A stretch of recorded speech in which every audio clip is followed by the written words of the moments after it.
gosh.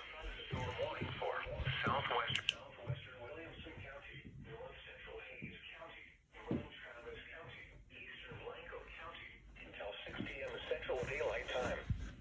At 5:04 p.m. Central Daylight Time, a severe thunderstorm was located 7 miles west of the hills, or 10 miles north of Dripping Springs, moving northeast at 30 miles per hour.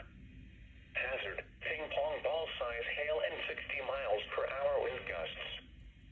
Source, radar indicated. Impact, people and animals outdoors will be injured. Expect hail damage to roofs, siding, windows, and vehicles. Expect wind damage to roofs, siding, and trees.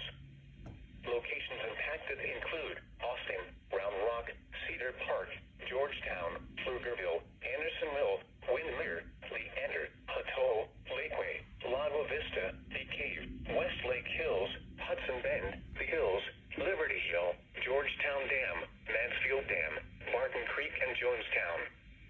A tornado watch remains in effect until 10 p.m. Central Daylight Time for South Central Texas. For your protection, move